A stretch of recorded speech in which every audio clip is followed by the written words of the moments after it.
Welcome to our channel. Today we how to transfer money with Marcus by Goldman Sachs step by step clearly. To transfer money with Marcus by Goldman Sachs, begin by opening the Marcus app or visiting the website. Log into your Marcus account using your credentials.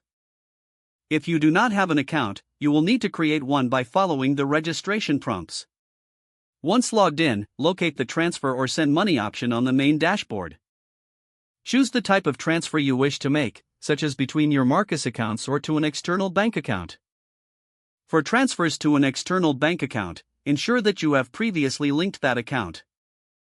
If the external account is not linked, follow the instructions to add it, entering the required bank details accurately. After linking, return to the transfer option and select the external account as your transfer destination. Input the amount you wish to transfer. Review the transfer details to ensure everything is correct. Select the desired speed of the transfer. Typically options include standard or expedited. If you are satisfied with the details, confirm the transaction to initiate the transfer. You will receive a notification confirming that your transfer has been initiated. Monitor your transaction history to track the status of your transfer. Once the transfer is completed, you'll receive a notification confirming the successful completion.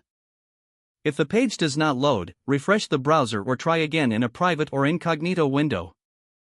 Make sure you are using the correct email address, then retype it carefully to avoid small typos. If your password is not accepted, use the reset option and create a new strong password you can remember. Check your spam folder for verification or security emails, then complete any requested confirmation steps. Enable two-factor authentication if available to improve account security and reduce unauthorized access risk. After signing in, review your profile details so your contact information and settings are accurate and current.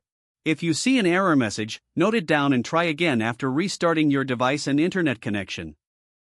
Log out when you finish, especially on shared devices, to keep your account and payment information secure. If the page does not load, refresh the browser or try again in a private or incognito window.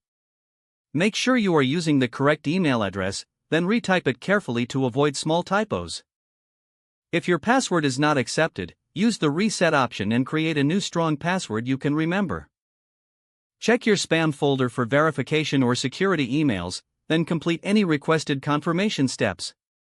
Enable two-factor authentication if available to improve account security and reduce unauthorized access risk.